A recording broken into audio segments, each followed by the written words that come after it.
their website and they see this and they see that. And what people just fail to realize is that you're not looking at the first version. Yeah. You're looking at the 50th iteration in that. What's interesting though, Dylan, is about the reason why people do procrastinate and not launch. So one, there's a fear of failure, and yeah, well, it's basic fears. But I met a really interesting guy once who was building out a software app that effectively it took a 3D photo of your body. It was a fashion app, so it would then dress you in. Once it had a 3D version of your body, it would dress you in the clothes that they made, the outfits. It's a really smart piece of kit, and they were starting to develop like virtual reality versions of it and all this sort of stuff. I said to him, like, it sounds like you put so much effort into this, and like, how long have you been doing this for? And he's like, 3.5 years. It's like, oh, this is amazing. You must have loads of customers. He's like, no, we've got none. I was like, why haven't you got any customers? You got anybody on beta? Have you tested this? And he's like, no, we haven't even tested it properly yet. It's like, I was like, so when are you going to launch them? It's like, well, no, we're not. I don't want to launch it yet. It's not ready. But it transpired, and I think this is quite a key learning here. Unfortunately, his parents had passed away very recently in a car crash. And he inherited a load of money. Because of the accident, he left his job, and now he's got all this money.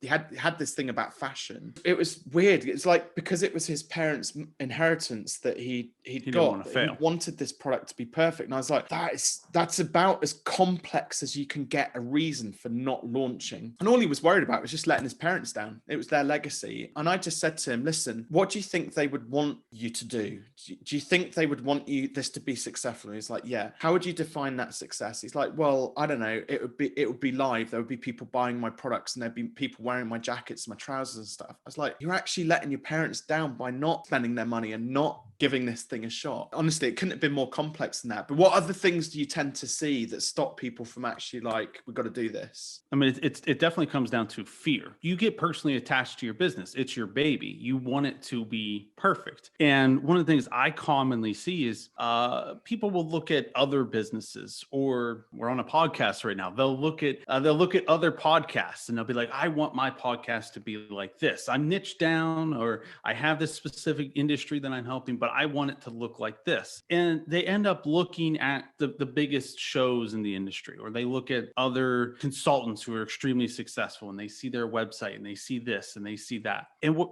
people just fail to realize is that you're not looking at the first version. Yeah, you're looking at the 50th iteration in that. If you're looking at podcasts, if you look at like the big shows, like the Joe Rogan show. Do you guys follow Joe Rogan over there? Joe Rogan, I have never looked at John Lee Dumas's podcast Entrepreneurs on Fire and thought, I want some of that in my life. Okay, well, I think he's probably on like episode 1,000, right? 3,000. You're listening a ridiculous amount. You're listening to the 3,000th version. Your first version will never be as good as his 3,000th version. But the only way that you can get to that 50th iteration, or the 100th iteration, or the 1,000th iteration is by doing the first one. Yeah. So you want to get there as quickly as possible. This is especially important when it comes to creative, putting content out there, videos, things like that. We were talking pre-show about video marketing and whatnot, putting out YouTube videos. People will look at these videos that get 1 million views or whatnot, and be like, oh man, that's amazing. Like, that would be great if I can do that for my business. But you have to realize, like, that's probably that guy's like 400th video that you're looking. He didn't start that good, or she wasn't that great in the beginning. The only way they got that good is by continuously doing it, continuously putting out better iterations, and just continuously improving. So the best thing to do is just get it out there as fast as possible.